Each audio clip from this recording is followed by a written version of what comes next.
안녕하세요. 나무아카데미입니다. 이번 영상에서는 2022학년도 수능특강 문학 고전시가 3강 몽천요랑 꿈으로 차사를 삼아라는 작품에 대해서 보도록 할게요.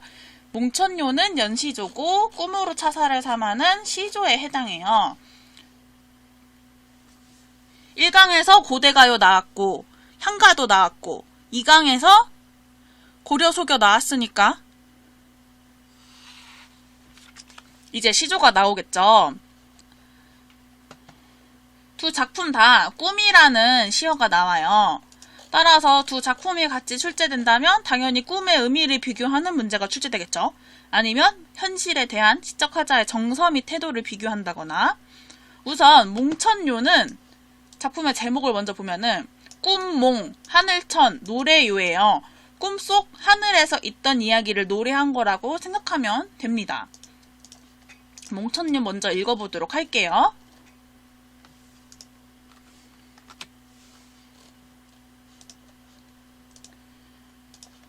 상해런가 꿈이런가 백옥경의 올라가니.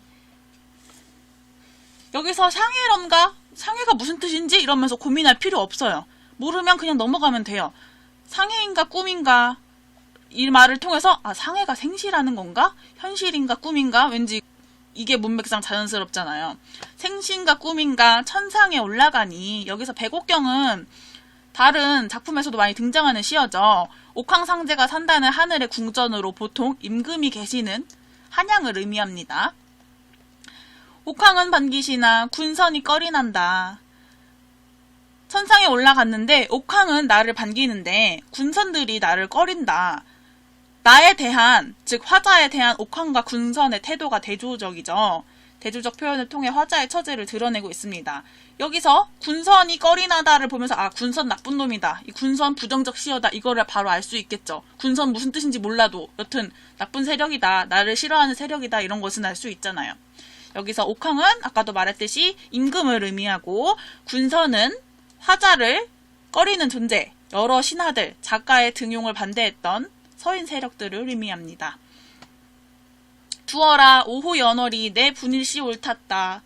두어라 오호연월. 오호연월은 그냥 아름다운 자연이라고 생각하면 되겠죠. 내 분이다. 이렇게 아름다운 자연에서 한가롭게 지내는 것이 나의 분수에 맞다라는 거죠. 여기에서 안분지족의 태도가 나타납니다. 강호한정의 태도라고도 할 수 있죠. 화자가 근데 자연에서 이렇게 한가롭게 지내는 것이 물론 자연이 좋아서일 수도 있겠지만 이 부분을 통해서 군선이 나를 꺼리기 때문에 자연에서 응거할 수밖에 없겠구나 라고 추론할 수도 있겠죠. 풋잠에 꿈을 꾸어 11호에 들어가니. 풋잠에 꿈을 꿔서 천상 11호로 들어갑니다. 11호는 아까 나왔던 백옥경과 똑같이 임금이 계신 곳을 말하는 거죠. 옥황은 우수시대 군선이 꾸짖는다. 앞에 나왔던 거랑 똑같죠. 옥황은 반기셨는데 군선은 꺼렸고, 여기서는 옥황은 우수시대 군선은 꾸짖는데요. 근데 꺼리는 것에서 이제 꾸짖는데요. 화자에 대한 신하의 비판적 태도가 강화된 것을 알 수 있겠죠. 여기서도 대조적 표현이 나타나고요. 어즈버 백만억 창생을 어느 결에 물으리. 백만억 창생의 일을 어느 사이에. 백만억 창생은 그냥 온 백성들이라고 생각하면 돼요. 이 온 백성들의 일을 어느 사이에 물어보리. 화자가 지금 백성들의 일을 생각하고 있죠. 애민의 정을 확인할 수 있습니다. 하나리 이저신제 무슴술로 기원행고. 하늘이 이지러졌을 때, 즉 하늘이 이지러졌다는 것은 지금 나라가 약간 혼란스럽다. 어지러운 나라 현실 이런 걸 말하는 거죠. 무슨 기술로 기원했는가? 무슨 기술로 다시 일으켰는가? 백옥루 중수할제 어떤 밭이 이뤄낸고. 백옥루를 다시 고쳐 지을 때 어떤 장인이, 어떤 목수가 이뤄냈는가? 이 말은 지금 나라가 이렇게 혼란스러운데 어떤 방법으로 이 나라를 구제를 해야 하나. 그리고 백옥루를, 여기서 백옥루는 임금이 있는 궁궐이잖아요. 이것도 뭐 한알이랑 비슷한 의미죠. 이 백옥루를 다시 고쳐 지을 때 어떤 목수가 이뤄내는가, 이것을 옥황께 여쭤보려고 했는데 다 못하고 왔대요. 지금 나라를 구할 방법이랑 나라를 구한 유능한 사람이 필요한데 이런 거에 대해서 임금님께 말씀드리려고 했는데 다 말하지 못했대요. 그래서 안타까워하는 것을 알 수 있겠죠. 자신의 뜻을 펼칠 수 없는 것에 대한 안타까움이 드러납니다. 이 작품은 내재적인 관점에서 보기보다는 외재적인 감상 방법으로 감상을 해야 돼요. 즉 작품이 창작된 시대 현실, 작가가 처한 상황 등을 고려해서 감상해야 합니다. 아마 이러한 내용이 문제의 보기에 제시될 거예요. 이 작품의 설명을 읽어보도록 할게요. 이 작품은 작가인 윤선도가 효종의 아우인 임평대군에게 보낸 전체 3수의 연시조로 임금에 대한 변함없는 사랑과 우국의 정을 노래하고 있다. 우리 앞에서 봤던 게 3수였잖아요. 그게 전부라는 거죠. 더 있는 건 아니에요. 윤선도는 효종과 임평대군의 사부를 지낸 적이 있는데 1652년 효종은 스승에 대한 예우 차원에서 66세인 윤선도를 정사품 벼슬에 임명한 지 2달 만에 정삼품의 벼슬에 임명하였다. 그러자 이러한 인사가 불공정한 것이라며 많은 이가 탄핵 상소를 올리게 되고 결국 윤선도는 면직되는데 이 작품은 그가 면직되고 난 뒤에 지은 것으로 추정된다. 작가의 실제 경험이 지금 시에 나타나고 있는 거죠. 군선이 바로 탄핵 상소를 올린 신하들을 의미하죠.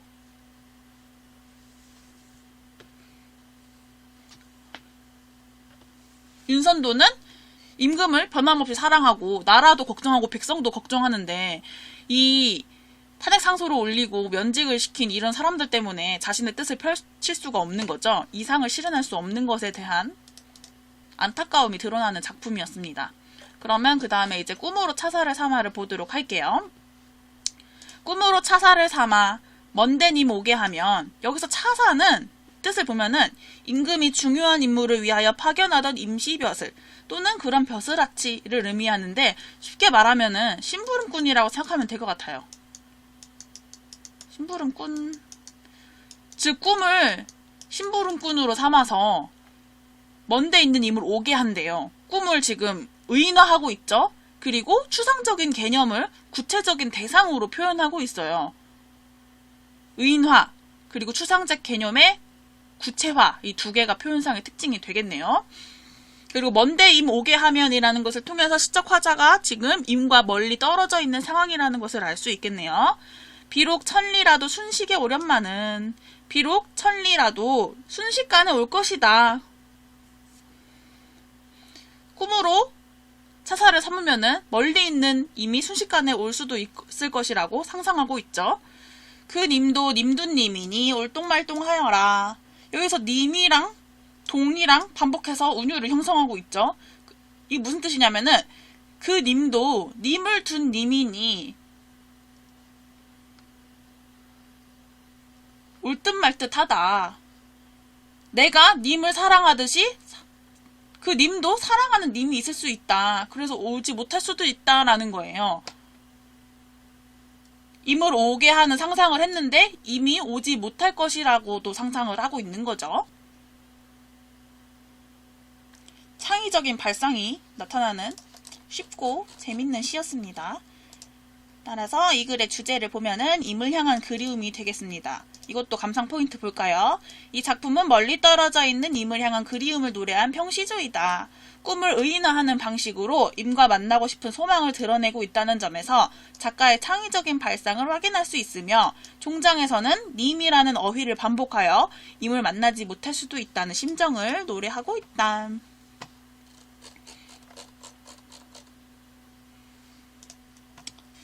이 두 작품에서는 다 꿈이 나오죠. 근데 두 작품에서 꿈은 다른 기능을 하고 있죠. 우선 몽천묘에서 꿈은 화자의 소망을 이루지 못하는 좌절의 공간을 의미하죠. 화자의 이상이 좌절되는 공간으로 설정되어 있습니다. 하지만 여기에서 꿈은 화자의 소망을 이룰 수 있게 해주는 대상이죠. 왜냐하면 꿈을 심부름꾼으로 삼아서 임을 오게 할 수 있으니까.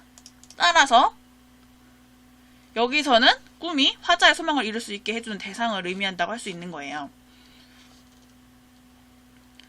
또 꿈이 나오는 다른 작품들 많죠. 송민곡에서도 꿈이 나와요. 송민곡에서 뭐 풋잠을 잠깐 들어서 꿈에서 임을 만나니 옷 같은 얼굴이 반이나마 늙었다 이러면서 꿈에서 임을 만나다가 닭 우는 소리에 꿈에서 깨잖아요. 그리고 이 외에도 뭐 구운몽이 있죠. 산문에서는 조신의 꿈도 있고, 뭐 굳이 꿈이 나오는 작품들을 읽어볼 필요는 없지만 꿈이 작품에서 어떤 기능을 하는지 알면 좋겠죠. 이 부분도 따로 읽어보시길 바랄게요. 그러면 문제를 풀어보도록 할게요. 먼저 몽천요 문제를 볼게요. 13번을 보겠습니다. 보기를 바탕으로 가를 이해한 것으로 적절하지 않은 것은, 보기에 이렇게 작가가 처했던 현실이 제시된다고 했죠. 적절하지 않은 것을 고르는 거 한번 정지하고 풀어보세요.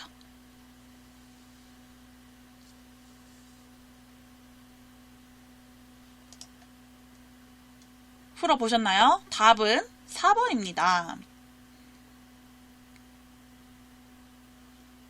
먼저 보기를 읽어볼게요. 윤선도가 이 작품을 쓴 시기는 서인과 남인 간의 다툼이 심했던 때다.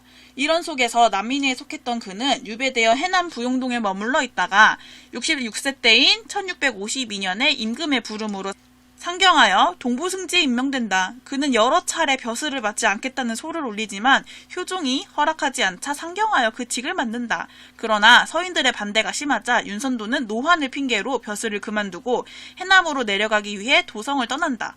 그러자 효종은 잠시 도성을 떠나되 해남으로 가지 말고 도성 가까이 머물도록 지시한다. 이에 그는 경기도 양주 고산으로 내려와 지내면서 이 작품을 썼다. 1번을 볼게요. 군서는 윤선도와 다른 당파에 속했던 사람들을 가리키겠군. 윤선도는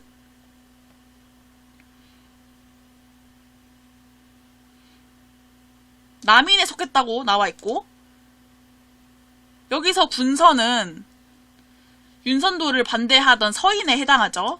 따라서 군선과 윤선도는 다른 당파였다는 것을 알 수 있겠네요. 2번, 꿈은 윤선도가 벼슬에 올랐던 기간이 짧았음을 암시해주는군.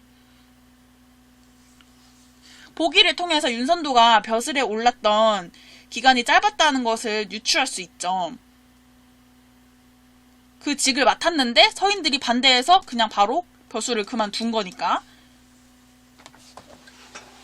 꿈이 짧고 덧없는 것이라는 것과 관련되니까 유추해 볼 수 있겠어요. 3번, 옥황은 우수시대에는 윤선도가 임금의 총애를 받았음을 보여주는군. 옥황이 윤선도를 보고서 웃는데요. 긍정적인 태도를 보이고 있죠. 여기서도 마찬가지예요. 임금이 당연히 윤선도를 좋아했으니까 유배되어 있던 윤선도를 불러서 벼슬을 주는 거죠. 4번, 하늘은 윤선도가 벼슬살이의 구속에서 벗어나 자유롭게 생활하는 곳을 뜻하겠군. 하늘은 이 마지막 부분에 나와 있었죠. 하늘이 이지러졌을 때, 여기서 하늘은 옥황이 살고 있는 나라이자 임금이 통치하고 있는 지금 조선을 의미하기도 하죠. 따라서 화자가 벼슬살이의 구속에서 벗어나 자유롭게 생활하는 것을 뜻한다고는 할 수 없겠죠. 따라서 4번은 틀립니다. 5번, 바치는 어려움에 처한 나라를 구하여 낼 수 있는 인재를 의미하겠군. 바치 뒤에 나오죠. 배곡루를 다시 고쳐 지을 때 어떤 목수가 이뤄냈는가, 유능한 인재의 필요성을 얘기하고 있잖아요. 따라서 어떤 바치는 바로 어려움에 처한 나라를 구하여 낼 수 있는 인재를 뜻한다고 할 수 있습니다. 그 다음에 꿈으로 차사를 삼아 문제를 풀어볼게요. 여기 9번에 우리가 2강에서 봤던 정석가랑 꿈으로 차사를 삼아를 비교하는 문제가 있네요. 공통점은 실현될 수 없는 불가능한 상황을 제시하여 화자의 소망을 드러내고 있다는 거죠.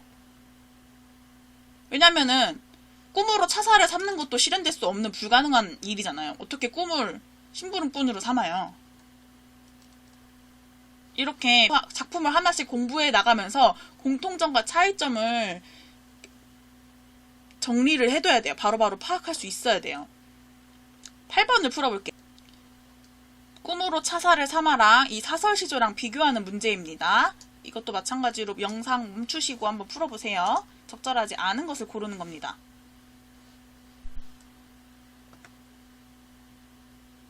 풀어보셨나요? 답은 2번입니다. 나는 보기와 달리 오지 않는 임에 대한 화자의 원망이 나타나 있다.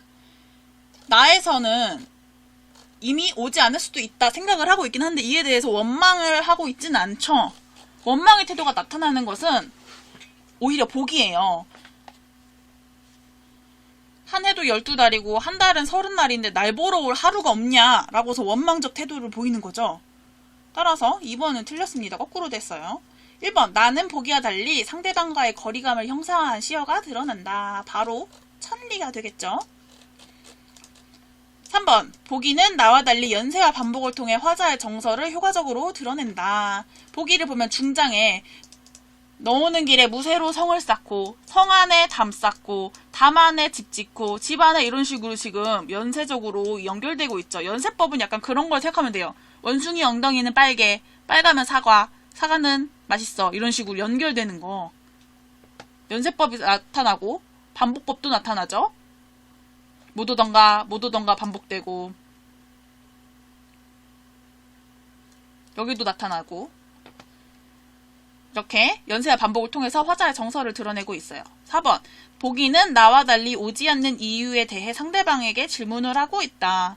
보기는 왜 못 오냐고 무슨 일로 못 오냐라고서 질문을 하고 있죠. 맞네요. 5번 나와 보기의 화자는 모두 멀리 떨어져 있는 상대방을 그리워하고 있다. 두 화자 모두 임과 멀리 떨어져 있다는 것을 알 수 있고 그리고 임을 기다리고 임을 그리워하니까 기다리겠죠.